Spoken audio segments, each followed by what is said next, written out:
Bonjour tout le monde de Dakar. J'espère que vous allez bien parce que moi, je me porte à merveille. Donc, je suis Makoudem Téné-Marienne, je suis chercheuse camerounaise et je vis à Yaoundé. J'ai pris part au premier colloque international sur le conseil scientifique organisé en Afrique sous le leadership du chercheur principal, le professeur Madjan Diallo. Alors en fait, le conseil scientifique, c'est quoi? Ce n'est pas la science.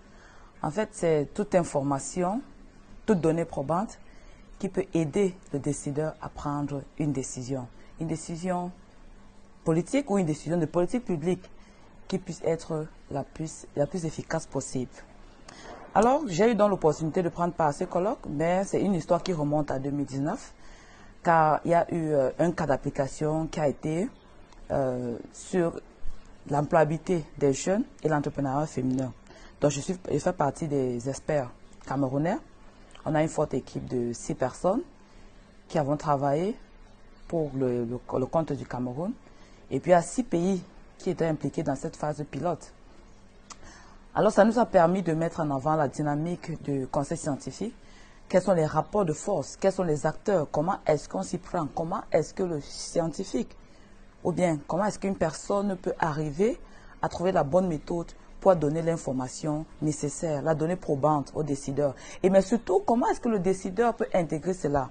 Parce que c'est une situation assez difficile, surtout pour les pays francophones. Dans les pays anglophones, c'est assez répandu.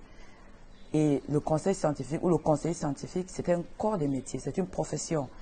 Ça donne une opportunité à tous nos chercheurs qui sont là dehors et qui n'arrivent pas à trouver leur voie, de se former à cela. C'est une belle opportunité, mais c'est aussi un appel pour nos décideurs de comprendre qu'ils doivent changer la dynamique dans leur méthode, dans leur manière de prendre des décisions.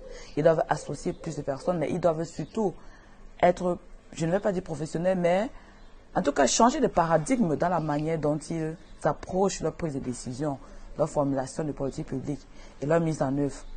Par ailleurs, une expérience ou un aspect qui m'a beaucoup marqué pendant ce colloque, c'était surtout la localisation, la nécessité pour les chercheurs, pour les scientifiques ou pour le conseil scientifique de descendre au niveau local. Dans le cas du Cameroun, comme dans plusieurs autres pays africains, il y a un contexte de décentralisation, il y a un vent de décentralisation qui est en train d'avoir lieu à divers niveaux, à diverses vitesses. Au Cameroun, par exemple, la loi sur la décentralisation a été introduite depuis 1996. Elle n'est pas encore entièrement effective. Mais il est question déjà de pouvoir intégrer la question du conseil scientifique et surtout de la diplomatie scientifique au niveau local pour aider les maires des différentes communes d'être plus efficaces, d'avoir des décisions qui vont permettre d'améliorer réellement les conditions de vie de leur population. Parce qu'il faut bien le savoir, la politique publique commence et est appliquée au niveau local parce que c'est là où se trouve la population. La population ne se trouve pas dans les ministères. La population ne se trouve pas à la primature ni à la présidence.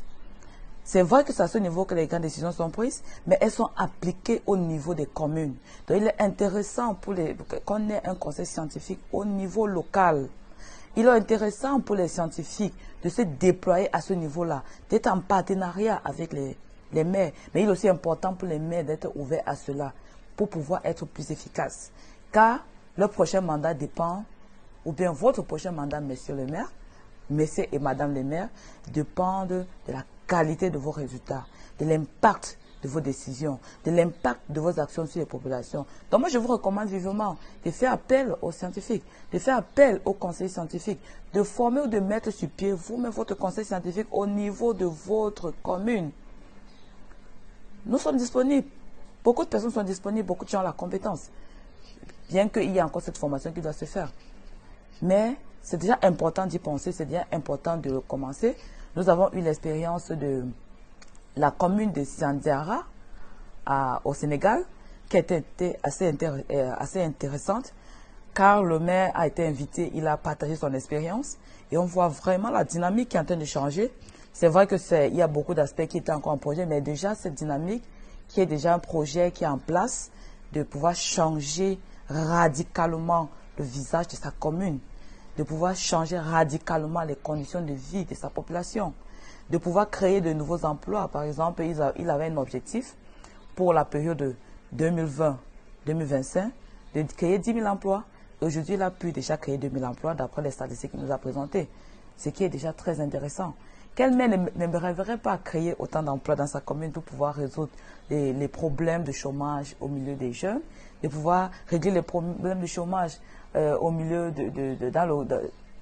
dans la population féminine, comme nous le savons. La pauvreté a un visage féminin. Beaucoup de femmes sont dans des emplois précaires, sont dans le sous-emploi. Beaucoup de jeunes sont dans le sous-emploi. Alors, qu'est-ce qu'il faut faire pour pouvoir avoir des meilleurs résultats? Il faut donc changer de paradigme dans la manière de concevoir les politiques publiques. Il faut pouvoir avoir des conseillers scientifiques. Le Québec, par exemple, a un conseiller scientifique en chef. Et je pense que s'il est toujours là depuis des années, c'est parce que le gouvernement local québécois a trouvé que c'était important. Donc peut-être c'est une opportunité, c'est une chance pour les États africains de pouvoir saisir cette balle au rebond. Mais il faut savoir que beaucoup de personnes sont disposées à s'impliquer dans ce type d'activité. Et à l'occasion du colloque international, le chercheur principal a donc annoncé, présenté la plateforme qui a été mise en place dans ce cadre-là, appelée Code Afrique, conseil scientifique pour le développement en Afrique. Et c'est une plateforme qui regroupe des chercheurs, des responsables d'organisations de la société civile, des décideurs, des parlementaires, etc., etc. C'est-à-dire tous ces acteurs qui doivent être ensemble pour pouvoir améliorer les conditions de vie de la population. Alors, j'espère que vous allez continuer à suivre de quoi il est question. Vous allez pouvoir vous associer à nous, soit en tant que partenaire, soit en tant que partie prenante, pour qu'ensemble, qu'on puisse changer le visage de l'Afrique.